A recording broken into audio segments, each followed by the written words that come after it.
Good evening and welcome to the Township of Clark Council meeting on Tuesday, February 17th at 7:30 p.m. Roll call, please.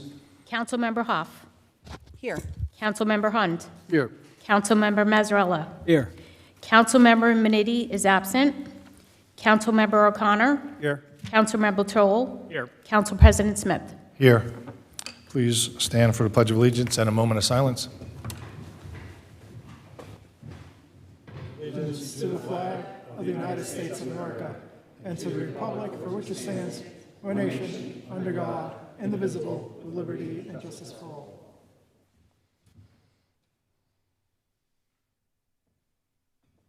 Thank you.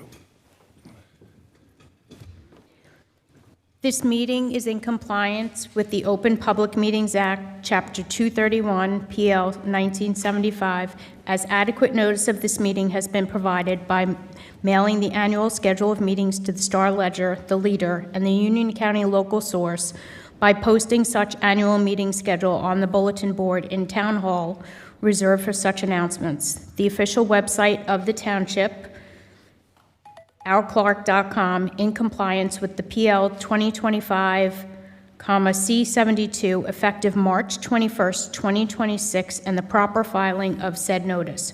Formal action may be taken at this meeting. Thank you. All right, first order of business, we're going to have an executive resolution to go into executive session to conduct discussions regarding litigation, Matthew J. Plotkin versus Clark Township, docket number UNN-L-180-26. Can I get a motion? I'll make that. Thank you, Councilmember O'Connor, and a second, Councilmember Hoff. All in favor? Aye. Any opposed? Let the records show it's 7:32 p.m. We're going to go into executive session. We'll be back shortly.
Okay, we're going to resume the public meeting. I'd like a motion.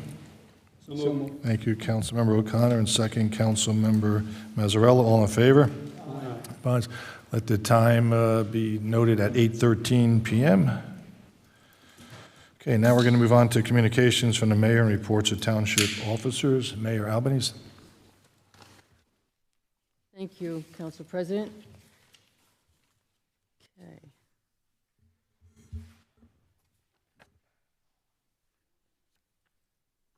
The first thing I want to cover is a little update on the lawsuit that was filed by the New Jersey Attorney General regarding historical policing practices in Clark Township. So let me be clear at the outset. The remarks that were reported from years ago were offensive and unacceptable. They do not reflect the values of this community, and they do not represent the standards this administration demands from anyone who serves the public here. At the same time, it's important that the residents understand the full context that in 2020, the Union County Prosecutor's Office placed the Clark Police Department under formal oversight. That oversight remained in place for more than 5 years. During that time, policies were reviewed and strengthened. Additional training was implemented. Supervisory structures were enhanced, and accountability mechanisms were reinforced. When the county prosecutor's oversight concluded, the State Attorney General's office implemented a law enforcement monitorship through the Department of Law and Public Safety's Office of Policing, Strategy, and Innovation. In written correspondence, the Attorney General acknowledged that no systemic problems requiring continued oversight had been identified, and recognized the reforms that had been successfully implemented. A November 23, 2023 report similarly stated no instances of bias-based policing or misconduct were found during that oversight period. In summary, there are no new allegations, nor has there been anything uncovered that wasn't part of the 2020 supersession. I am the mayor of Clark Township, and I can assure you that the leadership of this town and this administration is committed to professionalism, transparency, and ethical conduct in every department. This administration is, and we are committed to professionalism, transparency, and ethical conduct in every department. This matter will proceed in the court where it belongs. Here at home, our responsibility is to continue serving residents with integrity, to maintain high standards in our police department, and to ensure that every member of this community is treated with fairness and respect. Clark Township is not divided by isolated misconduct from years past. It is defined by how we respond, how we reform, and how we move forward. And this administration will continue moving forward. Okay, moving on to tonight's agenda, some of the items that I'd like to touch upon, which I can discuss as we get to them. But you'll notice if you looked at the agenda, there are several ordinances here. And as you may recall, at our meeting in late January, I told everyone that we had reached an agreement with the Fair Share Housing Center. We're committed to implementing the many housing element and fair share plan requirements as amended. The administration has been working with our planner, Paul Rickey, our legal advisor, and the council to ensure that the long list of tasks that needs to be completed is done timely, as is going on in many other towns across the state. Tonight, we'll be introducing ordinances 26-6, 7, 8, and 9, and all of these are part of the items that we need to get completed. And I want to thank Jim Ulrich and the council for all your work in making sure that all these tasks are completed within the deadlines. My other comments I'll hold for the end of the meeting. Thank you. Thank you. Councilmember Hoff.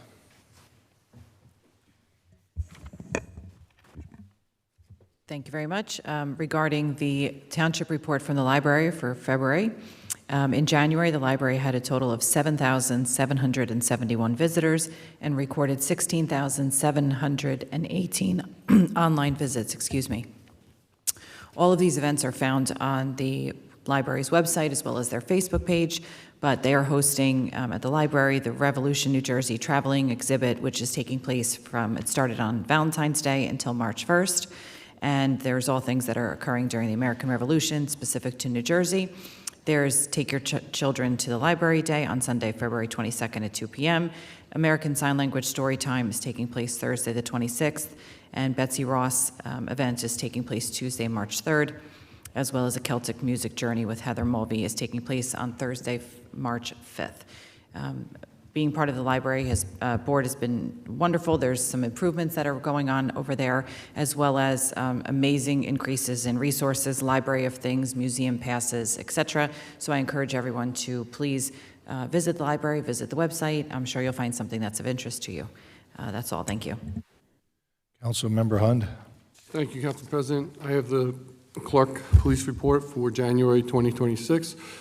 We saw a total of 1,810 calls, 589, which came in via 911 for service, including but not limited to 122 for ambulance requests, 65 alarm calls, 41 fire department responses, 70 motor vehicle accidents, 26 shoplifting and thefts, and 4 fraud and identity thefts.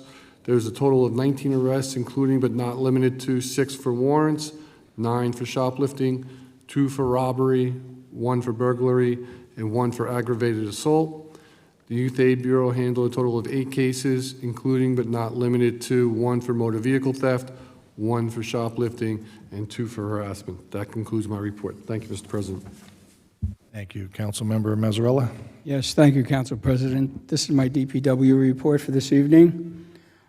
Please, ladies and gentlemen, remove all the basketball hoops and nets from the roadway. It impedes our cleaning efforts, so please, it'll make it safer for us and our equipment. Electronic drop-off is February 28th from 9 a.m. to 1 p.m. behind this building in the DPW yard. An ID is required. Please remember that. Spring cleanup begins this March, and it runs through April. Bulky and appliance pickup resumes this March, weather permitting. Please, ladies and gentlemen, if you're going to throw out to discard refrigerators or freezers, please take the doors off before you put them out. It's required by law. They will not be picked up if the doors are on. And appointments are required a week before your scheduled pickup. And DPW has been making available outside the gate 16-inch wood free for the taking. Please do not make a mess, and when the bin is empty, we will replenish the bins as it becomes available. And please, no splitters or chainsaws. And for more information, go on to dpw@ourclark.com or call DPW at 732-428-8402 for more information, or www.ourclark.com for all your schedule and service pickups. Thank you. That's the extent of my report. Thank you. Councilmember O'Connor. Thank you very much. Before I get into my report, as you heard from the clerk, Councilman Minetti is not here tonight, and Councilman Minetti is a liaison for the Clark Fire Department. And the Clark Fire Department definitely deserved to be talked about tonight. There was a house fire on Broadway. Not sure if you know it, but about 5:59 in the morning, they got a call that there was a fully involved house fire to the point where not only Clark, but Cranford, Linden, Rahway, Union, Roselle, Westfield, and Garwood were on scene or on standby at the Broadway Firehouse. In total, there were 27 Clark firefighters at the fire, 22 mutual aid firefighters, 8 firefighters on standby at our Broadway Firehouse, 6 mutual aid coordinators were there, as well as the emergency squad. So once again, the house was empty, so and thank God there was no injuries on the fire department side or anybody else who was there. But again, I mean, these are volunteers from our town, right? They're out there going in fires. And I believe at 2 different times during the fire, the firemen had to retreat from the fire because the heat was too intense. And then they could go back and approach the fire again. So again, thank you to the firemen, thank you to the emergency squad, the coordinators, everybody who was there, the mutual aid from other towns, and we also provide mutual aid to other towns as well. It's a family community, it really is. But I just wanted to make sure that, again, we being the township, recognize how important our volunteers are, specifically, in this case, the fire department and the emergency squad who were there. And thank you, and the coordinators as well. So thank you very much for that, for the fire department. So for my report, from the Finance Committee, we continue to be able to meet our current obligations. And then for the emergency squad, for the month of February, the squad had January, the squad had standby crews during the large snowstorm to ensure efficient response times. Mandatory annual OSHA training were assigned to all members. All required reports have been submitted to EMS Council of New Jersey regarding 2026 activities and membership information. LoSAP information has been submitted to the township. With regard to the call volume, January had 133 calls with 2 mutual aid calls. This does not include any calls we were dispatched to but canceled on. The total hours responding to calls is approximately 728 man-hours. This does not include any hours that members were on duty but not on calls. Year-to-date call volume is 113. With regard to membership, at this time, all cadet positions are filled, but we will continue to conduct interviews and keep a waiting list. Accepting applications for those 18 years and older, free CPR, driving, and EMT training. We will now be holding interviews the 4th Tuesday of the month. If interested, please complete an application. Anyone interested can email the squad at www.ourclark.org or membership@clarkems.org. And with regard to servicing the community, the squad hosted 2 blood drives in January. Respectfully submitted from Lori Sheldon, the trustee. That concludes my reports. Thank you.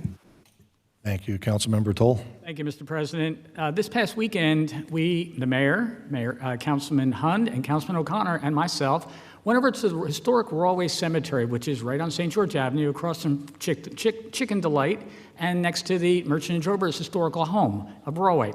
And we paid honor to our township's namesake. This past weekend, Abraham Clark celebrated what would have been his 300th anniversary. He was born on February the 15th, 1726, and when he died on September the 15th, 1794, he was interred in the historic Rawway Cemetery.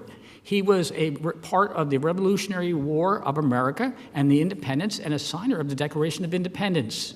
Abraham Clark did not live in Clark, but he lived in what was called the Fields of Elizabethtown. And his home was recreated and is in Roselle Park now.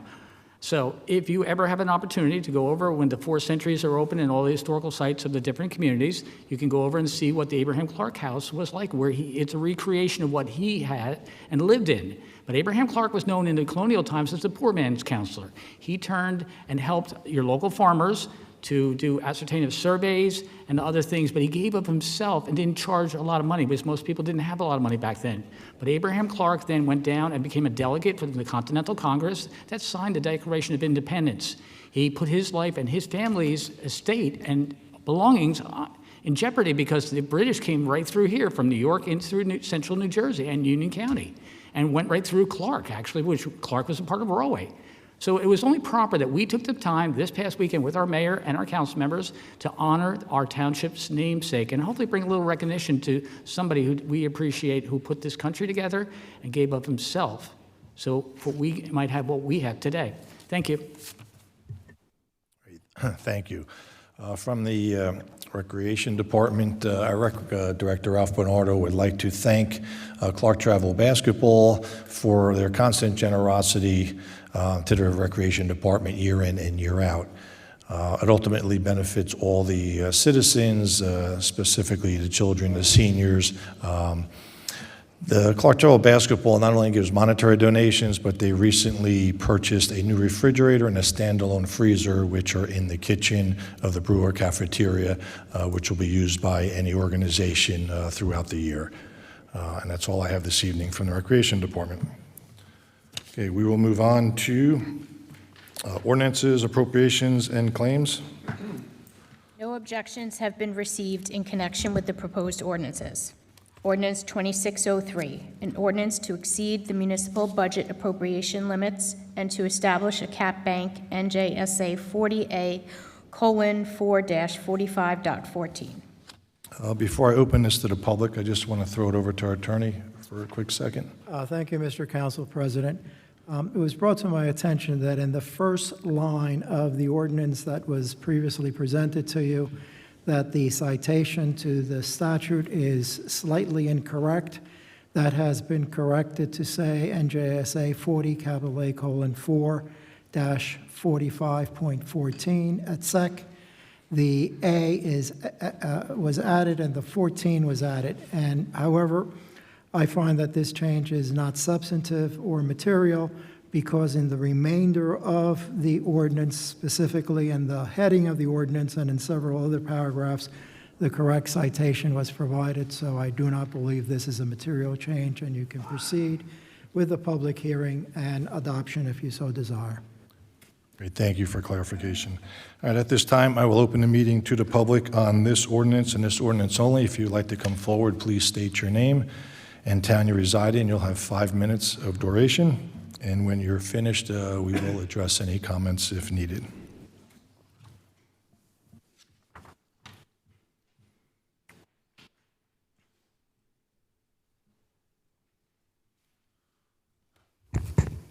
Good evening, Frank Mercosio, Clark, New Jersey.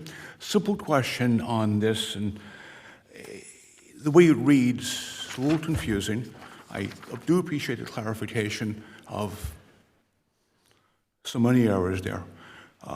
There's a reference to 1.5% and 3.5%. 1.5% is 350, 3.5% is 823. The delta is 470. So did we already increase it by 1.5%, and now we're looking to add another 470 to get to 3.5%? That's question number one.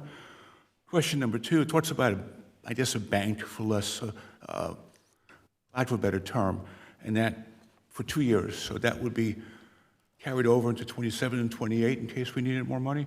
Those are the two questions. Thank you. Great, thank you.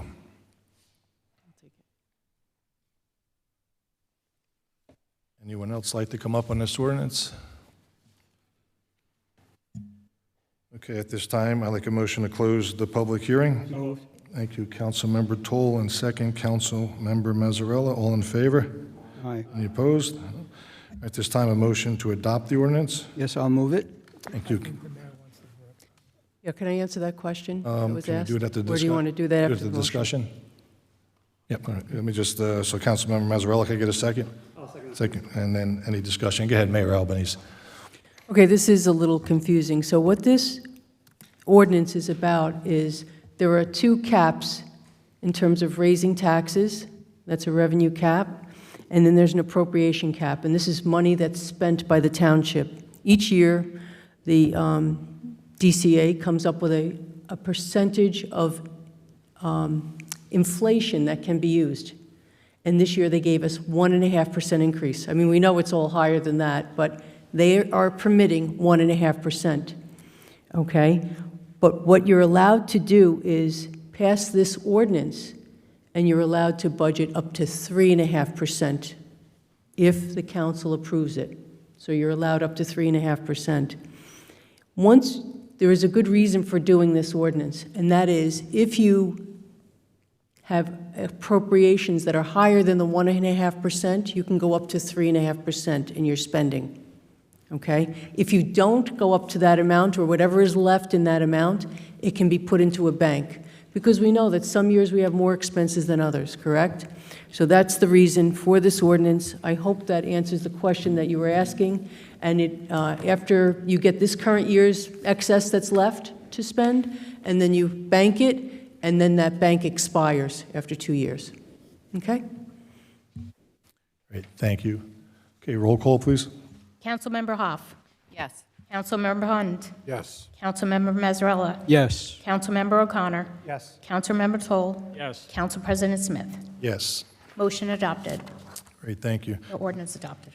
Sorry. Now we'll move on to introduction of proposed ordinances. Ordinance 2605, an ordinance amending Section 310-30 titled Responsibilities of Owners and Occupants of the Township Code to clarify Section 310-30A that the entire width and length of sidewalks abutting or bordering their land are to be cleared of snow and ice. Can I get a motion? Yes, I'll move it. Thank you, Councilmember Mazzarella. Second, please. Second that, please. Thank you, Councilmember Hund. Any discussion or questions? Jim, you want to clarify anything? I mean, it's, I think it describes itself. You know, the responsibilities now is going to be the full length of your sidewalk. You know, we haven't had a storm like this in quite a while. People were just making a 2-foot path, and it was causing some issues with people being able to walk, especially in our downtown district. So we would just want to make it clear, after my discussion with this township attorney, you know, it wasn't 100% clear, and this is going to clarify that one item. Great, thank you. Roll call, please. Councilmember Hoff. Yes. Councilmember Hund. Yes. Councilmember Mazzarella. Yes. Councilmember Minetti. Councilmember O'Connor. Yes. Councilmember Toll. Yes. Council President Smith. Yes. Public hearing will be on March 2nd. Next one is 2606, an ordinance amending Chapter 195 zoning of the Code of the Township of Clark to establish a new RB-16-2 multiple family residential overlay district for Block 148, Lots 1, 10, 13, 15, 19, 20, 23, and 24, and Block 131, Lot 7. All right, thank you. Can I get a motion? I'll move that. Thank you, Councilmember O'Connor. Second, please. I'll second it. Thank you, Councilmember Hoff. This goes from New York to Poplar on Raritan Road, I believe, Jim? Correct. East Block. And again, as you know, the mayor described, the next couple are going to be changes on the zoning based on the fair share housing settlement. Great, thank you. Roll call, please. Councilmember Hoff. Yes. Councilmember Hund. Yes. Councilmember Mazzarella. Yes. Councilmember O'Connor. Yes. Councilmember Toll. Yes. Council President Smith. Yes. Public hearing on this will be on March 13th. Next ordinance is Ordinance 2607, an ordinance amending Chapter 195 zoning of the Code of the Township of Clark to establish the mixed-use affordable housing overlay district for Block 63, Lots 52, 53, 54, and 55.01. I get a motion for this one? Thank you, Councilmember O'Connor. Thank you, Councilmember Hund. Jim? Same thing.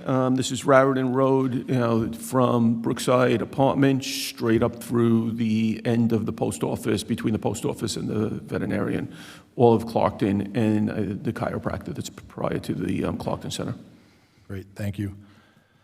Roll call, please. Councilmember Hoff. Yes. Councilmember Hund. Yes. Councilmember Mazzarella. Yes. Councilmember O'Connor. Yes. Councilmember Toll. Yes. Council President Smith. Yes. Public hearing will be on March 13th.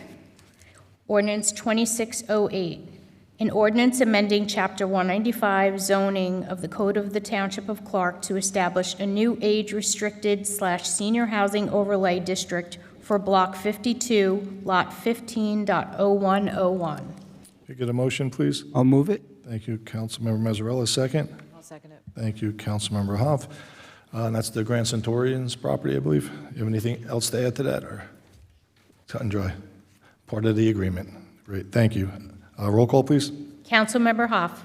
Yes. Councilmember Hund. Yes. Councilmember Mazzarella. Yes. Councilmember O'Connor. Yes. Councilmember Toll. Yes. Council President Smith. Yes. Public hearing on this will be on March 13th.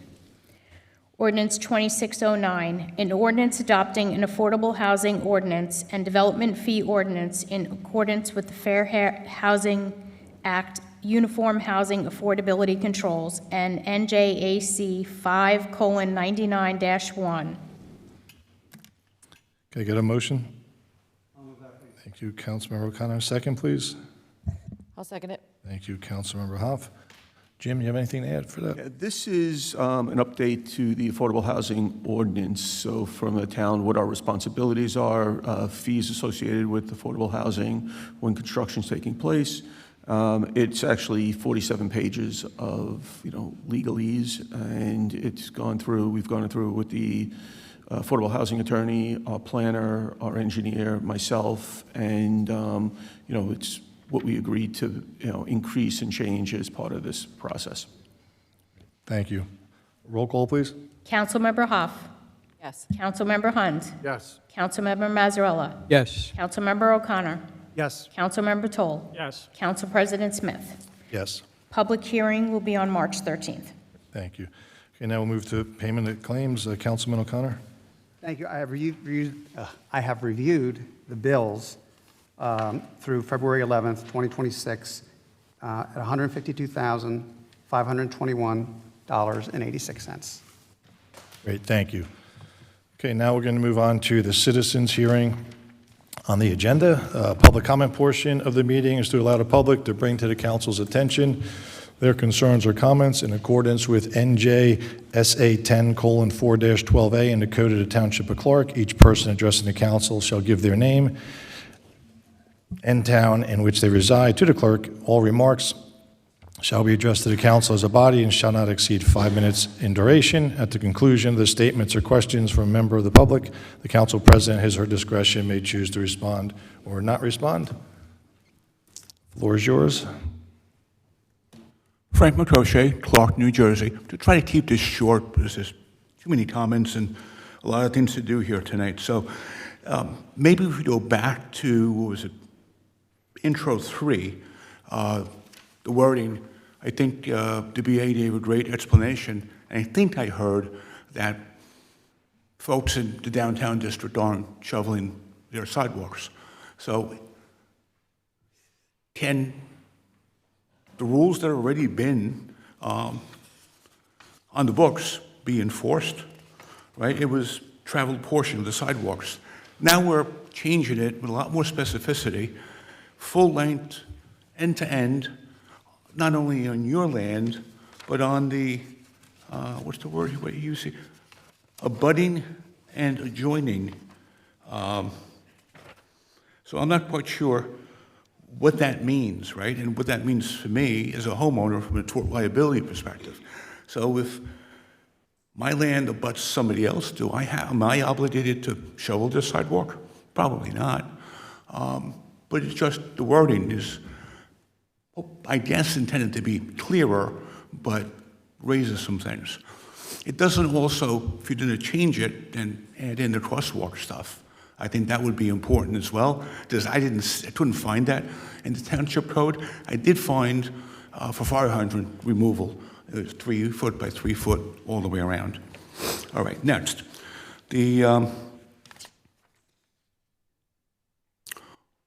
All of the affordable housing stuff, I think it's great to keep FSHC off our tails, right? Because they just wind up filing injunctions, and as I understand, they've probably acted against at least 350 towns so far. So kudos on getting this done. Now, the question for me is, across the board, no matter which one of the 3 ordinances, it's all capped at 16 units per acre, right? And if we look at recent precedent, if we looked at 52 Westfield Avenue, the density there is 74 units per acre. If we look at 8286, it's 32 units per acre. And if we look at 175, 181 Westfield Avenue, that density is 170 units per acre. So I'm not quite sure what the strategy is. I mean, do we just do this to appease that, and then we wind up coming up with redevelopment agreements when we know what somebody wants to build? Either way can work. Just a couple of pointers, not worth the time. Shared services agreement with Mountainside. I noticed that's a separate freestanding agreement. I thought we had a predecessor agreement, and if we are, then maybe one should just say this is extending that agreement and make it simple. Number 11, contemporary terminology is no longer STDs, it's STIs, not diseases but infections. But if that's the way Elizabeth names it, I just was stuck with it.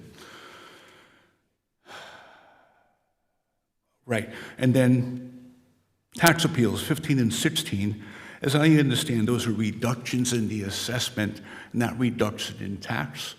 And those credits are towards the tax. And are they all one shot, one time, or is it dispersed over various quarters?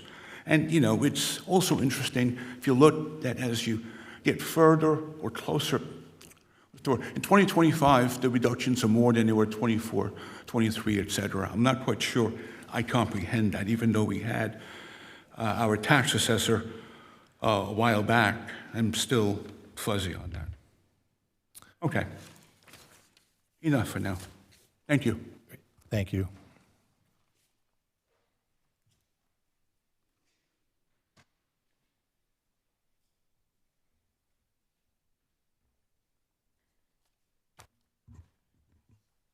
Good evening, Delia Collins, Clark. I have two or more questions regarding the affordable housing issue and changing the zoning. If this zoning was not changed prior to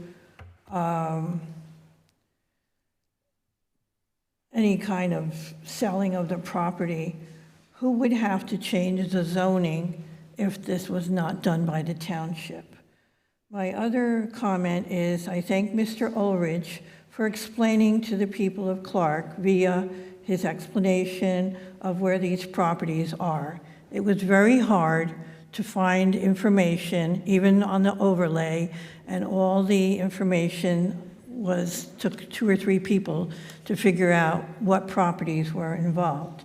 Again, 2606 is New York Avenue to Popular, and also Block 131 that wasn't mentioned is the Polish Cultural Foundation on Broadway. 2607 is Clarkton Shopping Center, and 2608 is the Grand Centurions.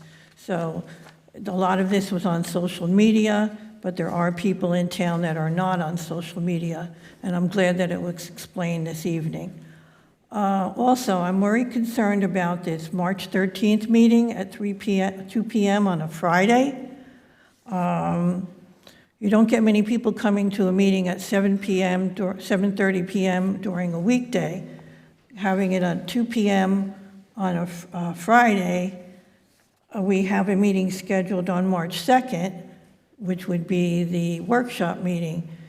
Can there be a public hearing at that time so that the people that are working or not available during 2 p.m. on a Friday afternoon attend the public hearing? Thank you. Oh. Thank you.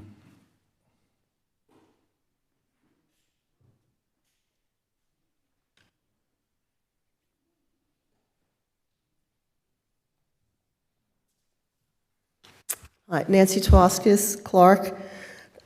The 3 ordinances, 6, 7, and 8, only 7 mentions about the affordable housing overlay. So is that the only structure that will have affordable housing units in it?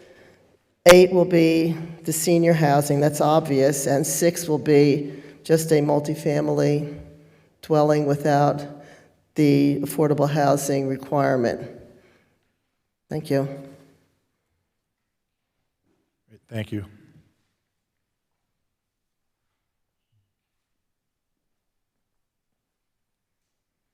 Evening. My name's Sean Keegan Foley, and I'm actually a resident of Scotch Plains. Yeah, hopefully that's okay. But I've come here, and I'm going to every municipality in Union County about an issue I'm really concerned with. I'm visiting municipalities across Union County as part of a regional effort to address algorithmic rent pricing by building support through municipal resolutions. Excuse me, Sean? Yes. This is just on agenda items only. Oh, I'm so we'll have sorry. a portion near the end of the meeting where you'll be able to come up. All right, I'll be back. Okay. No worries. Thank you.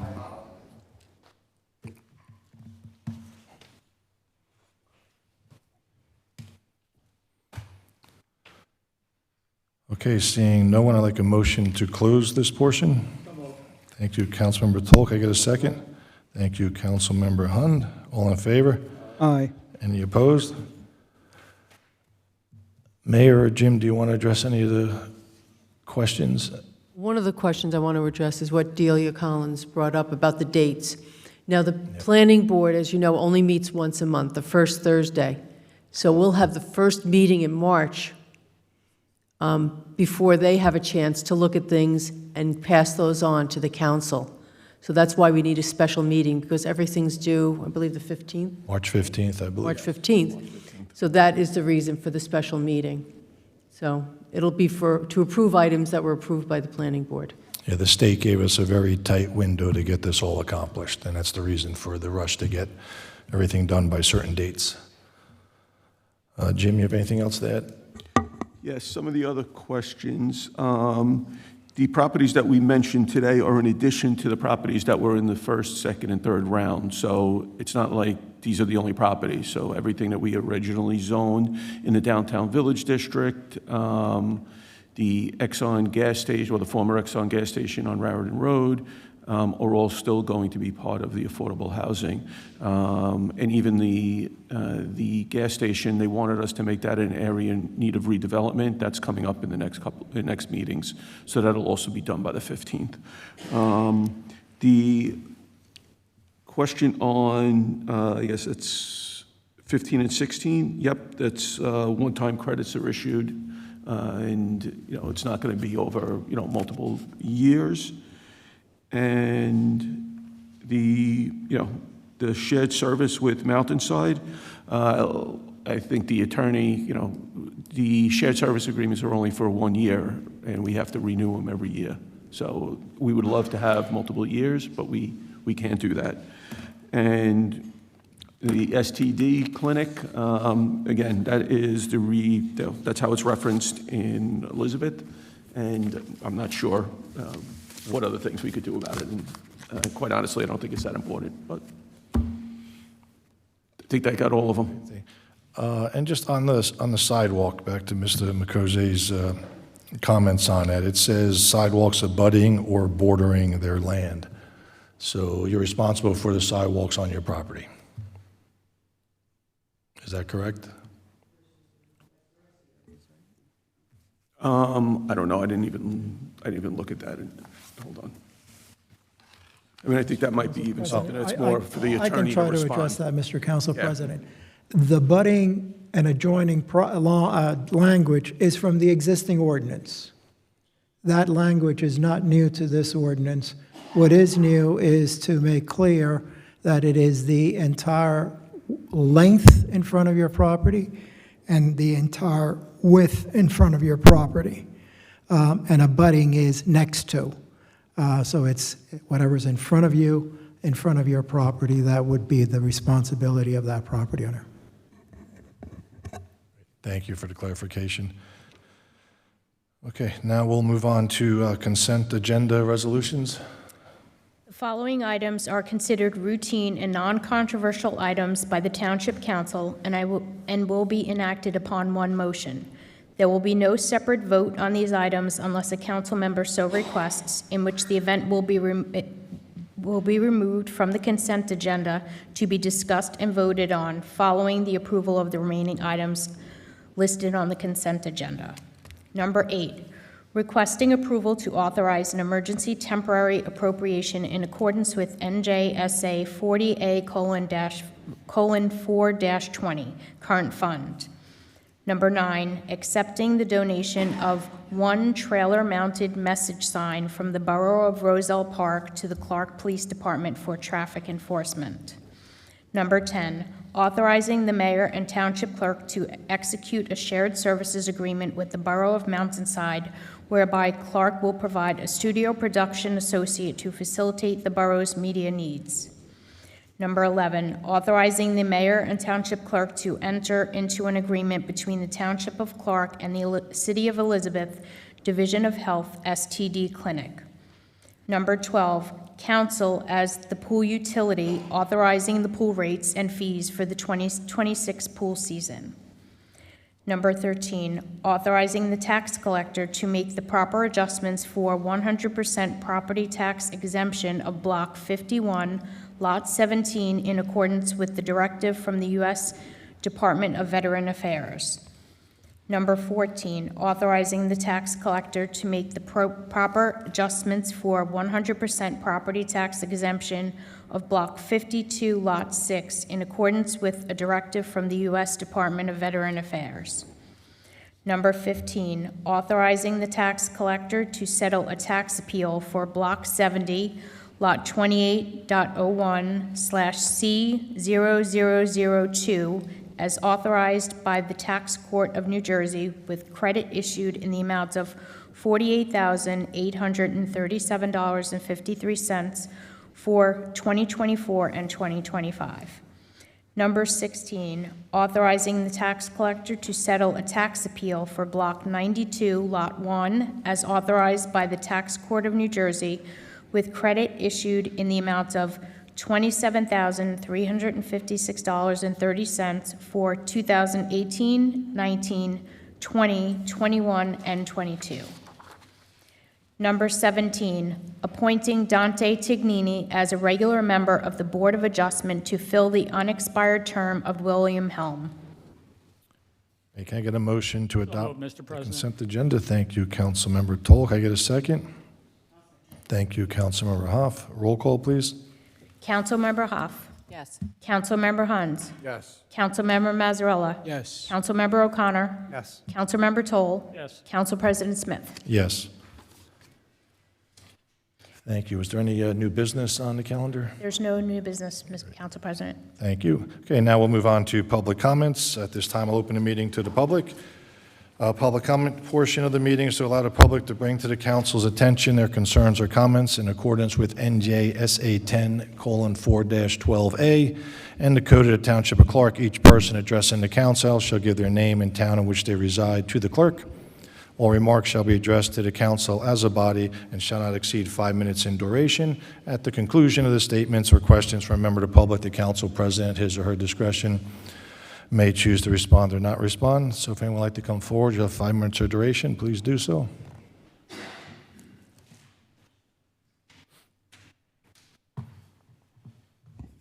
Evening, Council, Mayor. Excuse me for that before. My name is Sean Keegan Foley, and I'm a resident over in Scotch Plains, and I am visiting municipalities across Union County as part of a regional effort to address algorithmic rent pricing by building support through municipal resolutions, and I have shared this resolution with each municipality's clerk. At its core, this issue directly impacts the cost of living for working families, seniors, and young people trying to remain in communities they call home. In Union County, we have seen a lot of apartments being built, and this alone should have brought rental prices down. After all, in a free market, the logic is straightforward. When supply increases, prices should stabilize or come down. That is basic supply and demand. And we should all agree on one thing. Whatever policy path we choose, the market should function honestly and competitively. However, the pricing algorithms that management companies use fundamentally break that logic. Instead of allowing rents to respond naturally to increased supply or local conditions, the management companies use systems that share data across multiple properties to recommend rent levels that prioritize maximizing revenue, not competition. In practice, this means rents can continue to rise or refuse to come down even when more housing units are built, vacancies increase, or demand softens. So we end up in a situation where communities do the hard work. They approve new housing, they absorb the impacts of infrastructure, schools, and services. They take on the political risk of growth, all with the expectation that increased supply may help families. Now, the promised affordability never materializes because prices are being propped up by coordinating pricing systems. This drives astronomical costs for community members. And so the Attorney General recently has already found alleged price fixing tied to rent setting algorithms used by multiple developers, including here in Union County. The result is higher rents, less competition, and real harms to families who are just trying to stay in their homes. The resolution simply affirms the principle that housing markets should be fair, transparent, and genuinely competitive. And currently, New York has done this, so the state of New Jersey can achieve the same. As technology advances at breakneck speed, we have a responsibility to ensure that our communities are protected from the unintended harms that can arise from rapid and often unregulated technological change.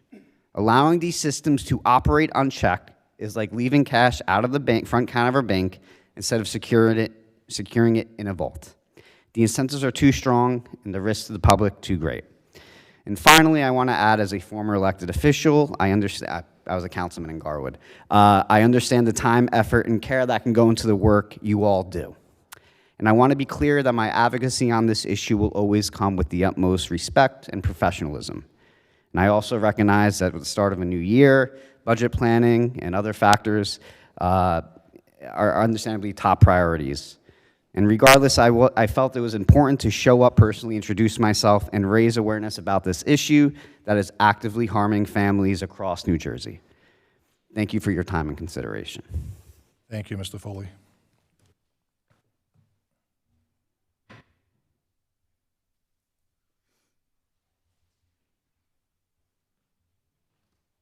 Good evening. Last time you have to hear from me tonight. Frank Mokoshe, Clark, New Jersey. So I want to start this off with a thank you for adopting the ordinances that allowed the stop signs, the yield signs to be replaced by stop signs. I think there were enough police officers who live in proximity and have been doing the road jobs to recognize the hazards there. I think it's helping at Hilltop. I think you would have to speak to the crossing guard at Fairview and Mildred to see if it's helping there. Maybe a nice painted stripe to show where they should stop, and that's not in the intersection at the yellow line. So again, thank you to the police department for that proactivity and moving that to council. Number two, CFD, it's already been mentioned. I think they did it's always difficult, you know, when you have such devastation to say that they've done a good job. I mean, think about, I'm no longer an active firefighter, I'm a life member. Getting up at 6 a.m. in the morning and being thrown into an inferno, it's really quite the challenge, and I think we owe a lot of thanks to our volunteer firefighters in town.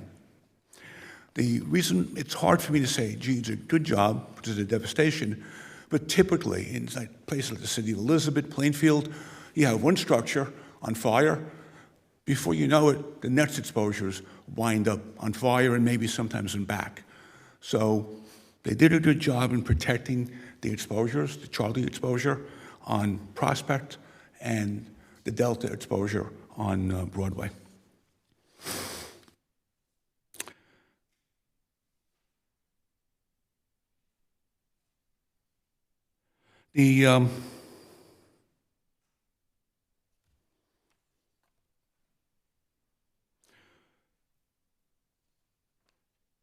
So what I want to do is knock on wood. Oh, maybe this is plastic. I think when you look at what the police department is doing, they're doing a great job. You know, we read about Cranford, Westfield, continued house break-ins, continued theft of automobiles. We're very lucky to have the police department that we have, and I think they need to be recognized for it. And, you know, we should communicate more strongly about that. Maybe one aspect, and this is where council, you know better than anybody, I don't know what the town's tort liability exposure is. We've had 3 speed signs put in, right, by ordinance of this council, maybe 2 or 3 years ago. Those signs are ones that collect data. Are we looking at that data? Are we sharing it with the traffic consultant, Mr. Troutman? And are we considering acquiring any more? If they're working, great, maybe we can apply it in other areas. So something to think about, right? The data could be there, but we don't look at it, and then through discovery, it is used against you, maybe. I'm not the attorney.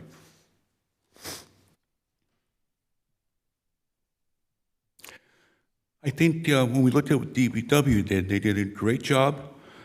They really did a great job removing snow multiple times down my block. So I think it's fabulous. And lastly, So some other towns are sharing it. I don't know if Clark is doing it. I think I heard from one of the council folks that we are planning something for the semi-quincentennial, the 250th birthday, and it would be good to put that out there as you develop the plans so people can put it in their calendars rather than the weekend before and they're down the Jersey Shore or whatever. So I would encourage us to be transparent and communicate. Thank you. Thank you.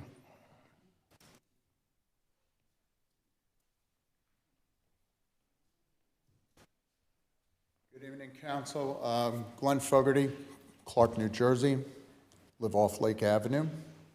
Good evening. Happy New Year. I didn't make it to the January meeting.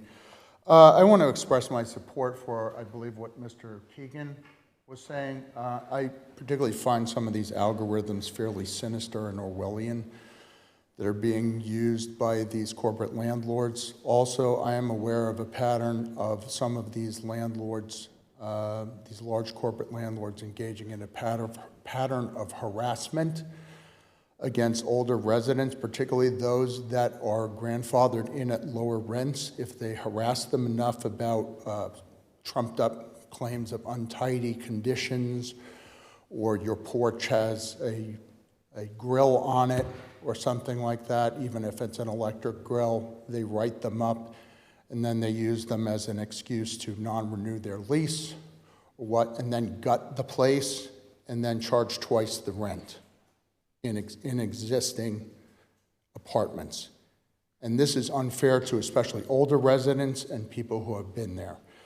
I think it's something the township should be aware of.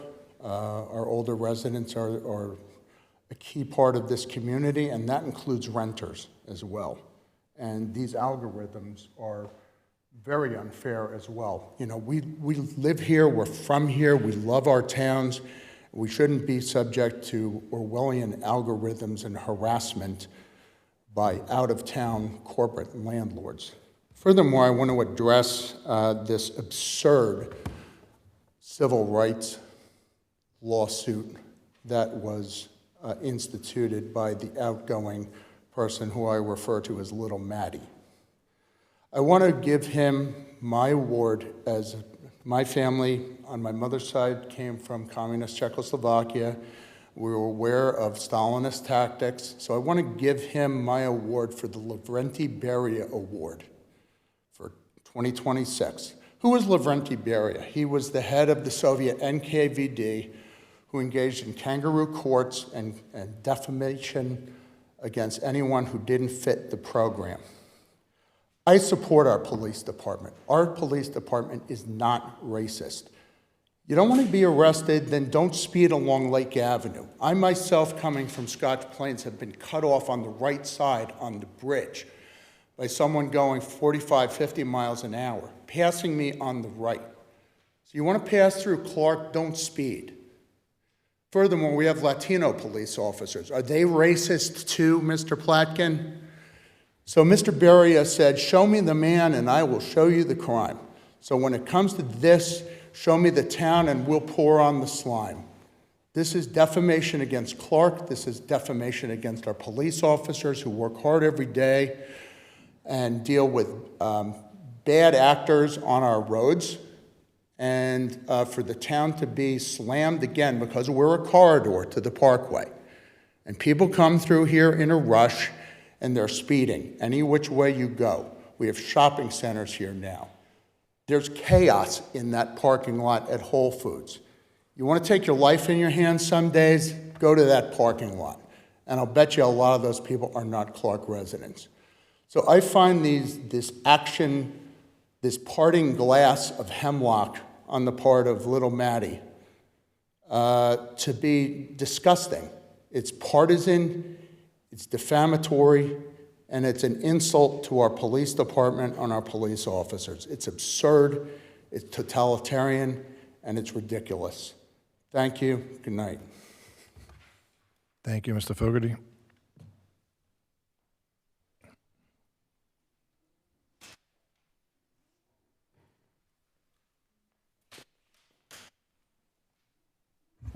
Hello, Bill Grebb from Clark. Tonight, we heard Councilman O'Connor talk about our fire department and such a great job what they do. They do a wonderful job for the community. Same with the first aid squad. And that's something I wanted to talk about tonight. In the state Senate, there's some Republicans from Southern Jersey that are looking to put in a bill that's going to lower the utility costs for volunteer fire departments, volunteer emergency squads, and bring it down to the minimum cost from what they're paying. It's my understanding a lot of these pay commercial costs and so forth. And an organization like our volunteer fire department, our volunteer first aid squad that gives so much back to the community, I think we should do something for them. And if it means our council looks into this bill, and passes a resolution from the entire council basically saying like we support it as a town. I don't know if there's anything hidden in there or not. I mean, I haven't read the whole bill. I read it briefly before here, and it looks pretty safe to me. But I just ask that the council looks into this to give back to those that give back to our community so much. I'd love to see that for them, lower their costs, give them some more money to give more back to Clark, in fact, more than their donations give. That's all I got. Thanks. Thank you, Mr. Gribbs.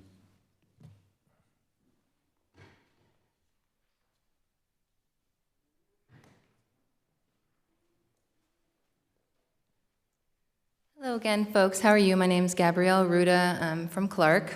I was at a planning board meeting recently thinking that they were the correct group to ask about an ordinance related to funding from new development going to support a public art program. And I learned that it is something that should be discussed over here. So I'm back again. Hi, Councilman Toll. Nice to see you. Look forward to connecting with you again.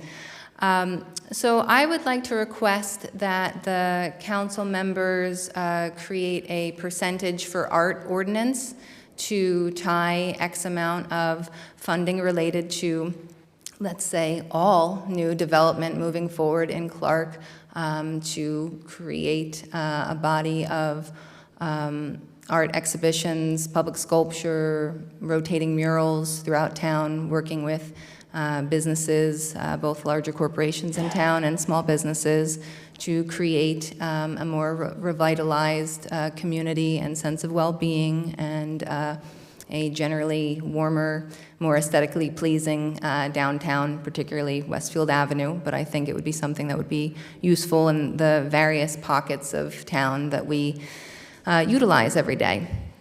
So I think along something that goes tandem with asking for an ordinance on a percentage for art would be to create a commission, a public art commission, which I would love to participate in and help solicit members of the community and some of you fine folks as a representative, obviously the mayor as well, if she'd like to participate, or if you guys want to do that at all. But I would hope that you would.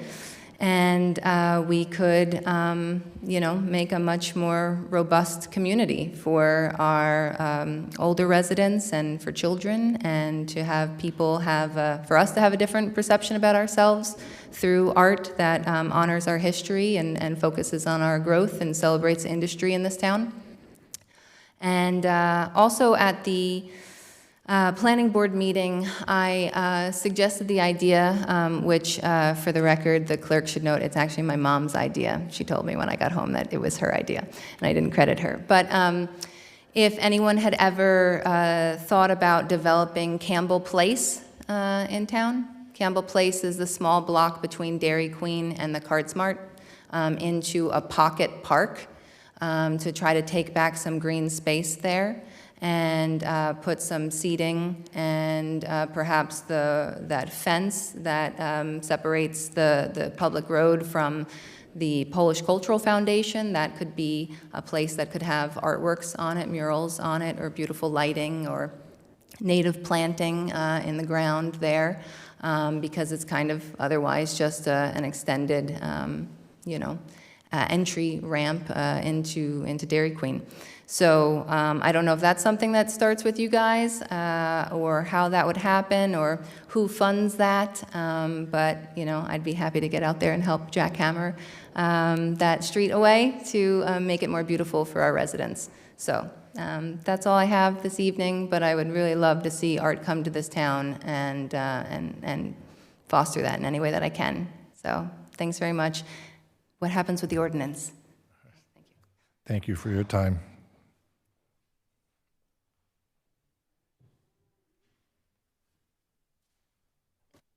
Nancy Twaskis, Clark. I thought it might be a good night for me to bring up an existing ordinance because it's a little bit related to the removing your snow off of your sidewalks so that people can use the sidewalks. And this happens to be ordinance 347-28, parking restrictions for vehicles exceeding weight limits.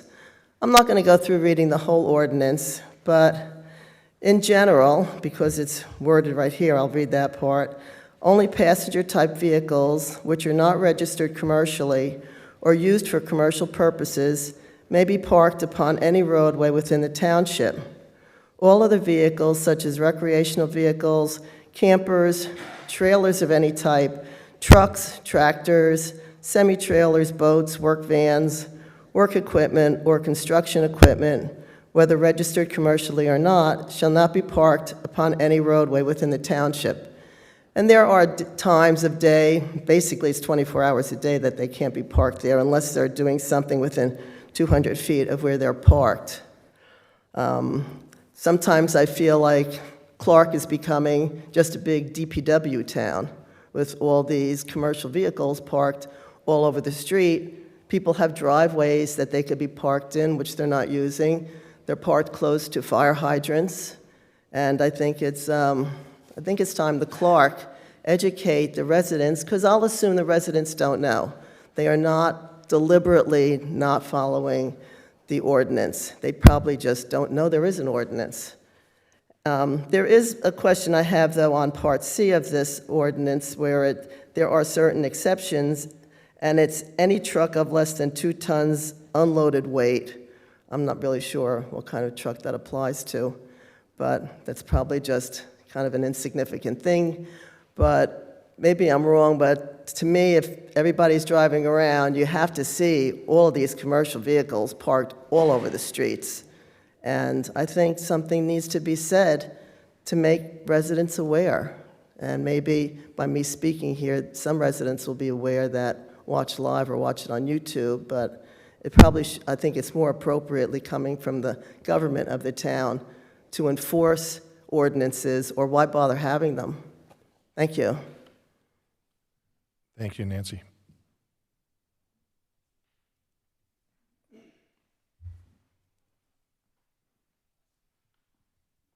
Dan Fuchs, Clark, New Jersey. So I am happy to hear the mayor's statement. It is, at least in part, what I've been asking, or what we've been asking for years to be said. My hope is that the town isn't going to stop there.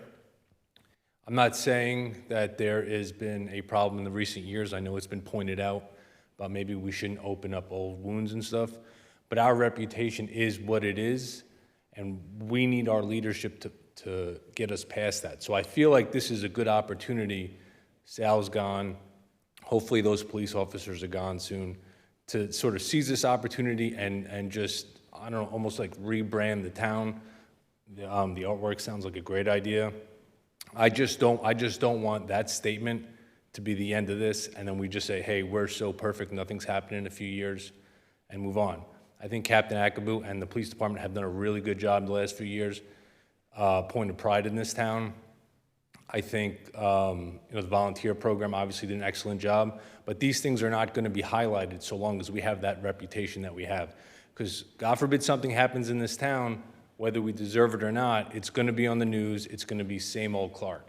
So is my hope that we continue on beyond that statement, maybe meeting with township leaders or leaders of other towns, or whatever other ways we can do outreach or anything. We really need to work on just totally rehabbing this town, because I know most residents don't want to live in the town with a reputation of being racist, and I know a lot of people in town don't want other people feeling uncomfortable coming through our town. So whether we disagree on how deserving we are for the reputation that we have, I think we all agree that we have the reputation that we have, and we have to fix it. So I thank you for the statement. I hope there's more to come, and I hope the police department continues doing a great job that they've been doing. And you know, there's a lot of good things to say about the town, and I know I never say anything good about the town when I'm up here, and I should. So it's important to point all those things out. DPW also, a lot of good and bad in this town, but I'm just hoping that we continue to work to rehab the reputation of the town. Thank you. Thank you, Mr. Fuchs.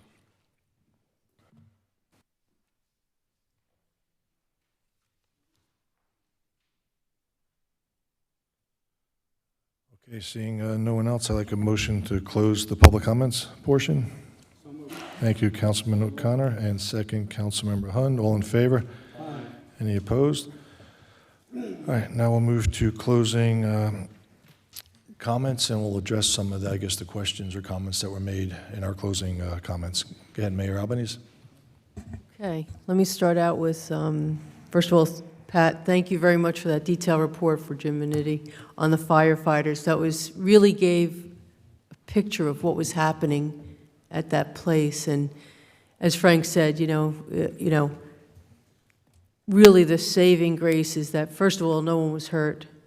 None of the firefighters, none of the individuals were there at their house. But also, it's the adjoining properties. We know what can happen quickly if it's a windy day, et cetera. So fortunately, it wasn't windy, and they were able to really do a great, phenomenal job. Also, Frank mentioned you mentioned the bicentennial, the semi-quincentennial, the sesquicentennial. There's so many different names to acknowledge the 250th anniversary of our Declaration of Independence, including America 250 and the quarter millennium. So we have our teams working together. Liz will be, our communication officer, will be sending out information about all the events going on. Some were mentioned by Councilman Hoff. For example, the Betsy Ross reenactment on March 3rd, I believe it is. That individual is an excellent performer of, doing different characters. I think she did one recently at the Westfield Library, and there are many videos online, so that's one item. As Councilman Toll mentioned, we went out to the Abraham Clark exhibit, the grave to celebrate his birthday, his 300th birthday, and which brings me into the exhibit that's at the library.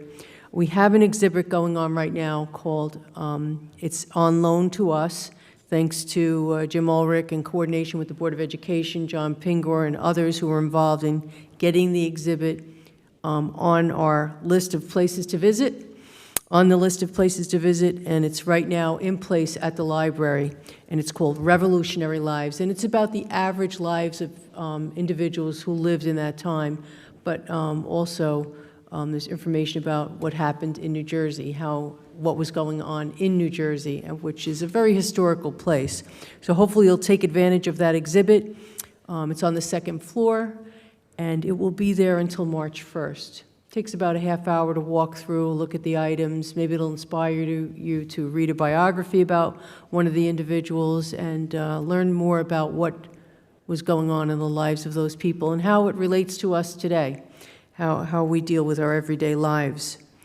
Glenn mentioned, it made me think about Clark. Clark's a town that's divided. We have the parkway that goes right through our town.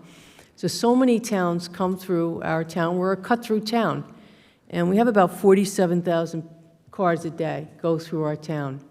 So, yeah, sometimes people get stopped and things like that, but the point of it is that there's a lot of people going through this town, and we'd appreciate it if everyone drives safely. I know when you come off the parkway, you've been going 65, 70 miles an hour, and you tend to get on roads like Valley Road, and you just want to speed through, so we don't want to see that.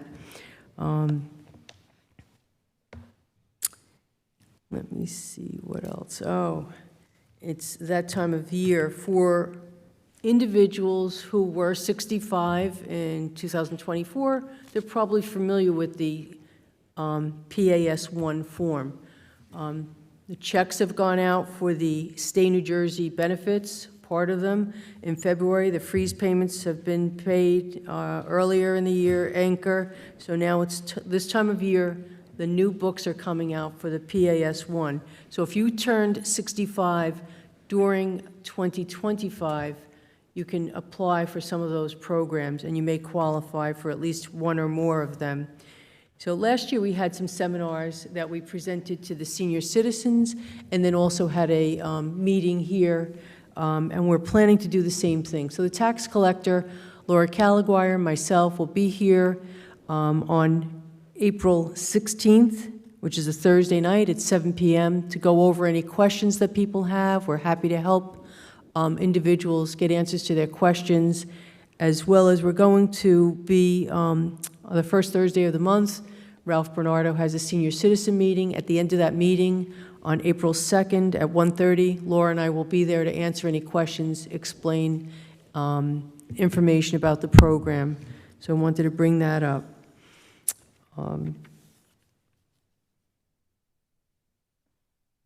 The art ordinance, we can address another time. We can get together, Gabriel, and talk about that, what the opportunities are. I hope you'll reach out to our library director and perhaps do some programs over there and think about what you might want to do. And then finally, going back to the revolution and, the anniversary, if you have ideas on programs, please present them to us, but otherwise we'll be rolling out information on those items.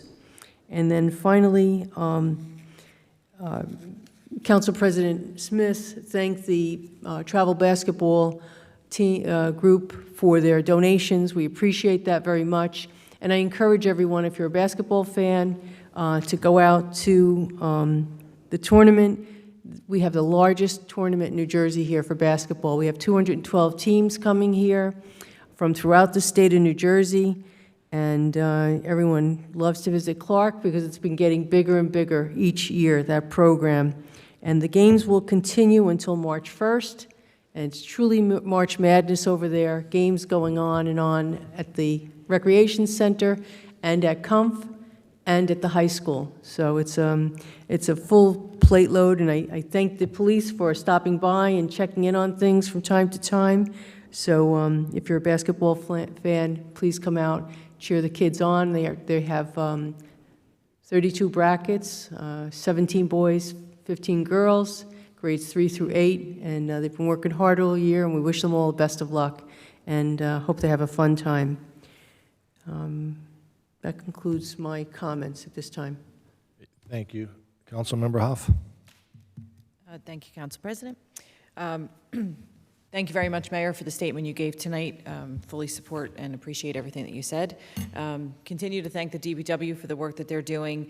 And I did want to add on just the back of everyone else, referencing all of the work that our emergency services are doing, especially because my very good friend lives behind that house on Broadway that was on fire, and that family was very quickly relocated out in the morning, and grateful for the work that was brought up multiple times tonight, making sure that, unfortunately for that house, but that there wasn't anything more catastrophic that occurred for the neighbors. So I was very grateful for that. I did want to add, too, just in terms of positivity, my son is enjoying the teen center at Brewer. I was there the first year it opened. Yes, I was. And it looks very different now, but it is occurring from 6 to 10 p.m. on Fridays from 6th grade up. It is not occurring during the basketball tournament. So feel free to go. As the mayor and other members have said, the travel basketball and the committee that's doing it, not just because it's my brother-in-law, Jason Katz. I think they're doing an incredible job. I was there multiple times over the last couple days. Such exciting energy, little games going on. So it's been really, really nice to see all of the activity over there and the concession and everything else that's going on. And the fact that they're giving back to the town is especially appreciated. So thank you again, and stay safe. Thank you. Councilmember Hund. Thank you, Mr. President. Don't want to piggyback too much on the mayor or Councilwoman Hassel. I was going to just want to thank the first responders for everything they've done the last few weeks and everything they've done, not just the last few weeks, but since I've been on board here and continue to do the jobs that they do. It puts themselves in danger when they go to situations like that. To the police department, just want to continue to do the good work that you've been doing and stay safe out there. The basketball tournament is a fun thing. My children are older, but if you have younger boys and girls that like to watch their friends play, it's a great time to go there, hang out with your kids, and enjoy their friends' games. And that pretty much is all I have for you tonight.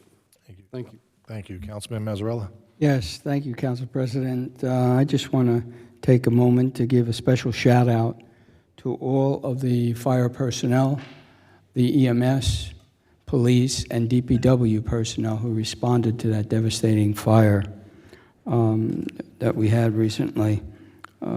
You are truly outstanding in your performance and your dedication for our community and well-being of all the residents of our community. Thank you for that. And ladies and gentlemen, please remember, as I've said at each meeting, lock your vehicle and your home doors at all times. And if you see or hear or suspect something, don't hesitate to call our police department. They'll respond quickly to ensure your safety. That's all I have this evening. Have a good couple of weeks, and I'll see you then. Take care. Thank you. Councilmember O'Connor. Thank you very much. So a lot of nice things were said about Clark tonight by various members of the audience today, and it's great to see the recognition from our residents that the town is a good town. We have a great police force led by Officer in Charge Akabu. We have an outstanding volunteer system within our town, whether it's fire, ambulance, coaching, what have you. I mean, this is a great town. Unfortunately, there are some perceptions that are out there that aren't true anymore.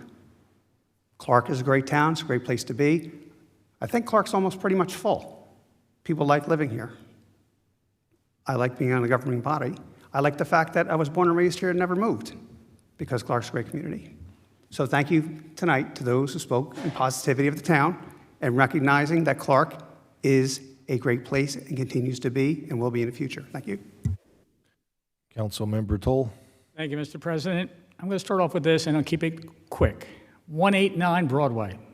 189 Broadway. You drove by it every day, or if you drive that part of Clark, 189 Broadway. That's where the house fire was.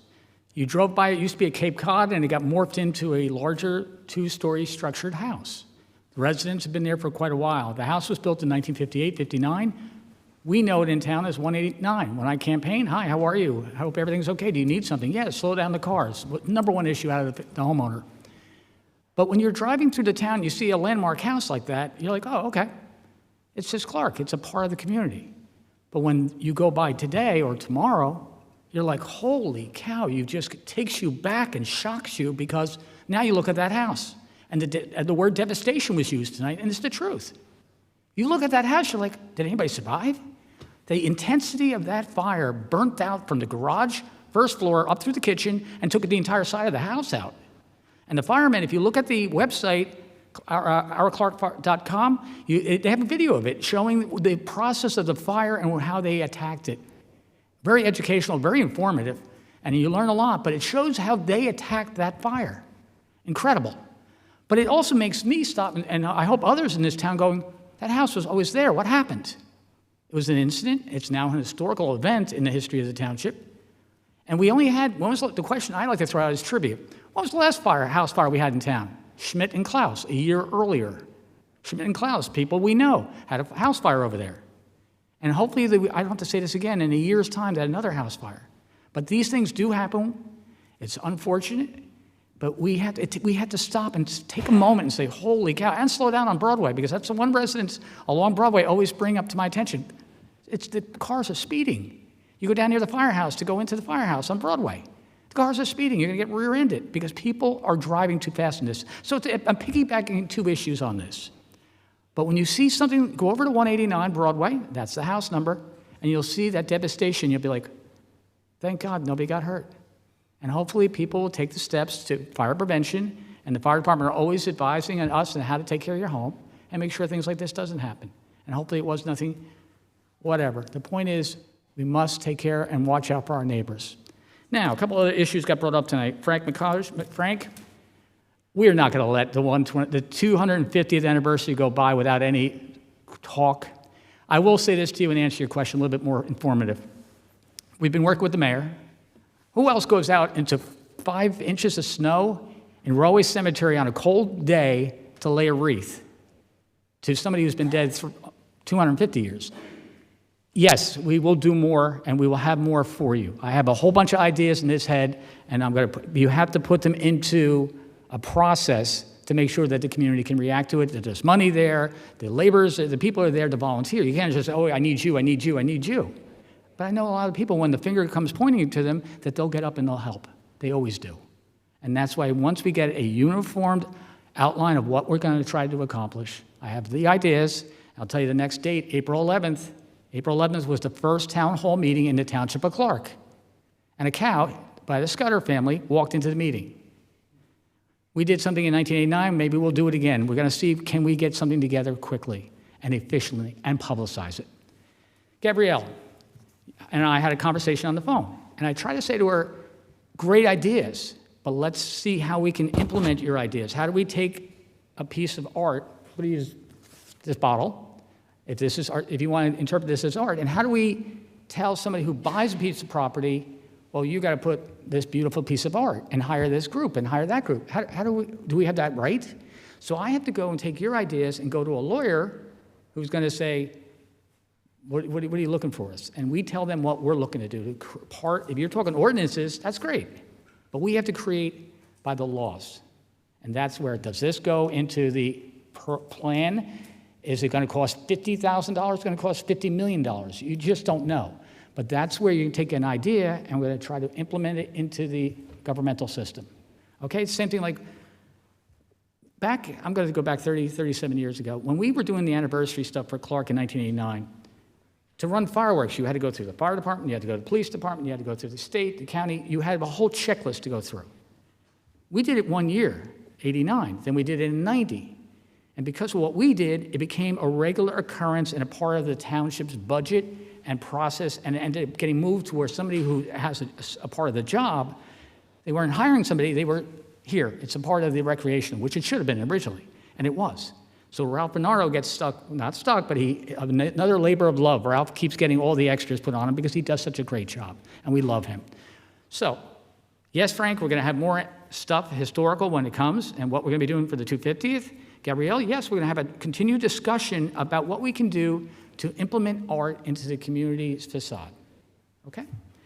That's all I got. Ladies and gentlemen, the year's going to be going quick, so if you have any ideas, suggestions, you have thoughts, we're here to help. We're trying to implement them and make it into a great community. And yes, the township at Clark had a bad reputation. And you know what? It's our job to correct that and make sure the reputation and what people think of this town at Exit 135 is basically what they say to us. Oh, you're at 135. We want to make sure 135 is always known as our home. Thank you. Thank you. Jim? A couple of things quick. The commercial vehicle ordinance, I'll work with Liz Klee and we'll get some public relations out there just so people understand, what's permitted, what's not permitted. On the volunteer bill, I think, I just looked it up, it's Senate Bill 1604. It's actually being co-sponsored by Carmen Amato, one of my friends, so I'll find more about it, but we'll actually bring it up. He's actually my senator, so I'll see him on Thursday, actually, at a fundraiser. And last but not least, I just want to, highlight another thing. At that fire, the DPW was out there hand salting just to keep everybody safe. And so it's a combination of fire department, ambulance squad, DPW, police department. Everybody's out. It's all hands on deck. And then the final item that was brought up by the mayor, and I just wanted to, a little bit more detail. I mean, just getting the presentation over to the library. It was a combination of the township, the library, and the Board of Ed who had the truck to pick it up. So, in a lot of towns, the Board of Ed, the library and the town and the Board of Ed don't work together. I mean, picked up a phone call, John, does he have the truck? He does, called Megan, we have the truck, we'll come and pick it up. So there is a lot of cooperation in this town, and, everybody should be really proud of that.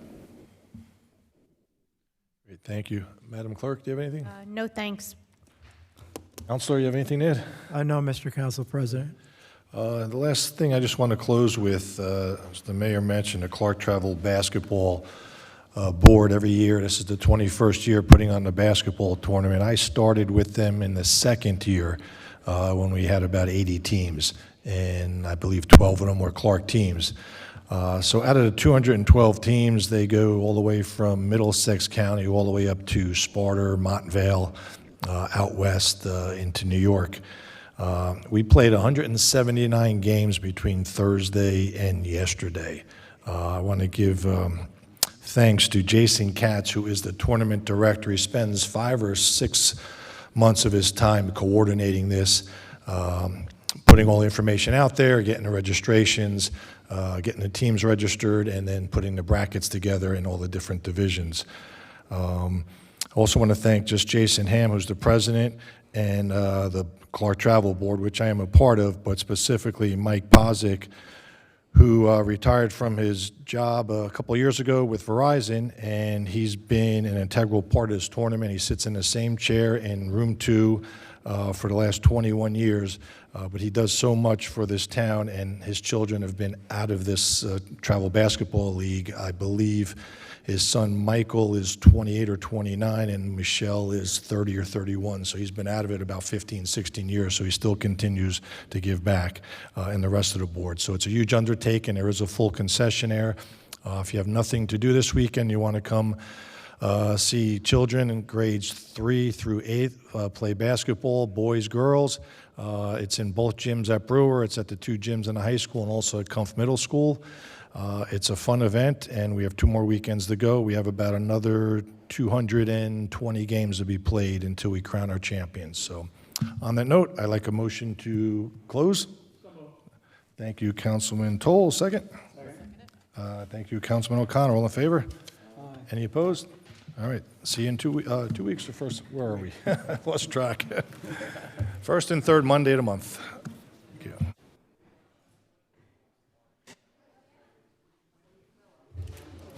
Thank you.